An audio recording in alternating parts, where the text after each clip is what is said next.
সে কত লক্ষ মাইল দূরে রয়েছে। 1.5 লক্ষ মাইল। না না, চন্দ্র কত আরো অনেক বেশি, 14 লক্ষ মাইল না কত চন্দ্র এখান থেকে হ্যাঁ এখানে 1.5 লক্ষ মাইল। 1.5 লক্ষ। 1.5 লক্ষ মাইল। আর লক্ষ মাইল পৃথিবী এই 18,000 মাইল লেগে যাচ্ছে, ওকেও আর 18,000 মাইল লেগে টেনে চলছে চন্দ্রকে। চন্দ্র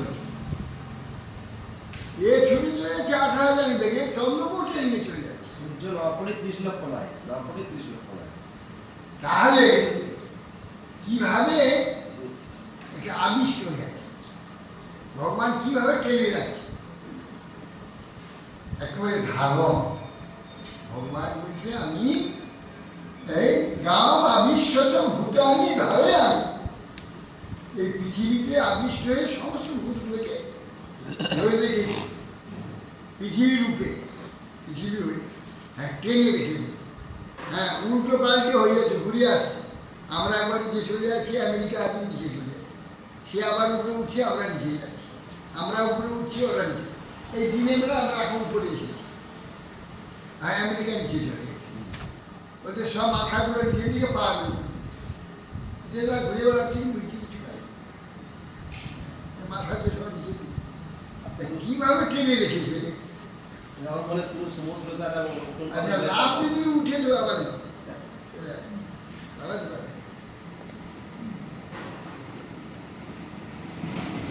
কৃষ্ণানি চৌষধি সর্বা সমভূত্বা, আর আমি সমভূত্বা চন্দ্র হয়ে, চন্দ্র একটা জড়তা, একটা গ্রহ, হ্যাঁ চন্দ্র গ্রহ, তার কি আছে, সে কি করে এখানে যাবতীয় জলকে টানছে, কত দূরে আকাশে থেকে এখানে সব রস টানছে, যার জন্য সে উদয় হয়ে যখন চলবে সমুদ্র তার পিছন পিছনে ছুটে, স্রোত বয়, সমুদ্রের স্রোত হয়।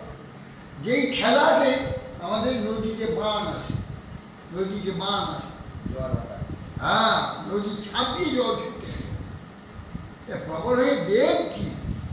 হ্যাঁ আমাদের নদীর কাছে সব দেখলাম। হ্যাঁ হ্যাঁ হ্যাঁ হ্যাঁ অমাবস্যা পূর্ণিমায় বিশেষ আমাবস্যা পূর্ণিমা সে ডুবে আসবে, বেগ কি করে আসবে। শব্দ। আর গঙ্গাতে আসে এত উঁচু হয়ে আসে, গঙ্গার স্রোতটা বেশি তো, কলকাতাতেই দেখা ঠেলে যায়। উঠছে তো, ঠেলে জোয়ার আসছে, ঠেলে আসার জন্য জল আর মানুষের মতো উঁচু হয়ে যায় জলটা, হ্যাঁ বিশেষ করে ভাদ্র মাসে আসে। আসছে, শব্দ হয়। কাছে পড়ে গেলে কেউ ও টেনেনি করে চলছে। জলের একটা আওয়াজ আছে। সেই সময় যদি নিচে গঙ্গায় নেমে থাকে বাচ্চা থাকে, তো এইরকম টেনে নিয়েছে চন্দ্র টানছে জলকে। আর এই যে আকর্ষণটা বুঝলে, সূর্য এত বড় গ্রহ, ওটা বিশ্বকে আলো করছে, কিন্তু সূর্য তো জানতে পারছে না, সূর্য চলছে চন্দ্র আকর্ষণ। বলা আছে যে এই, সারা বছর ধরে যে জলবিন্দুগুলোকে সূর্য টেনে তুলছে। আর সেটা গ্যাস মাথা আছে তোমার, সূর্য টেনে জল বছর পর। মাথা জল বর্ষা দেয়। আর সেটা তো গ্যাস, জলটা শুকিয়ে নিচ্ছে, জল রাখছে, চন্দ্র শুকায় না, টানে। আমাদের হাত যে মাথায় রক্ত তুলছে চন্দ্রের জন্য, একদিন পুরা ক্ষমতা থাকে, চন্দ্র টানছে বলে এই যে পাম করে রক্তটা মাথায় উঠছে। আর এই যে গাছের একটা প্রায় 500 ফিট উঁচু একটা গাছ আছে, 100 ফিট উঁচু, হ্যাঁ বিশাল বিশাল গাছ,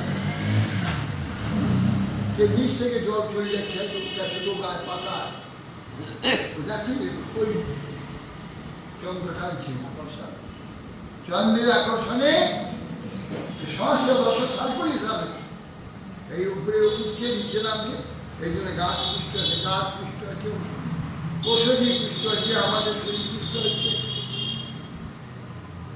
এই জন্য পুষ্ণামি চৌষধি সর্বা, যত ঔষধি আছে, যত বৃক্ষলতা আছে, এই যে পুষ্ট হচ্ছে, এ আমি চন্দ্রডুবে রস আকর্ষণকে পুষ্ট করছি।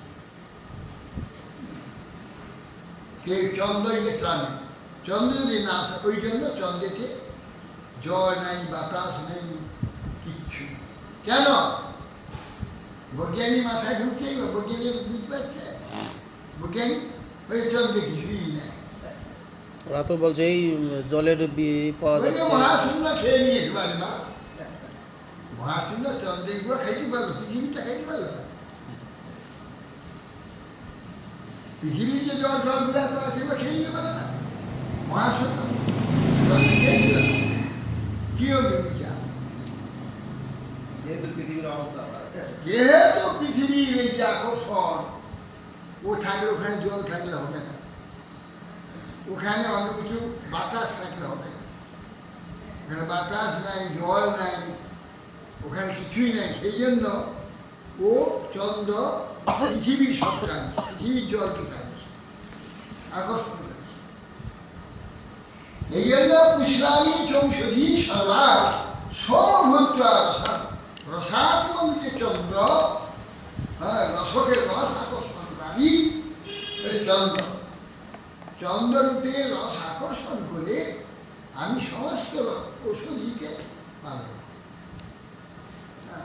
এই রস এই উঠছে, গাছের উপরে উঠছে, আবার নিচের দিকে নেমে আসছে, আবার দিকে উঠছে, এইগুলো চন্দ্রের আকর্ষণে হচ্ছে, যার ফলে পাতা, কাঠ, ডাল সব কিছু হচ্ছে।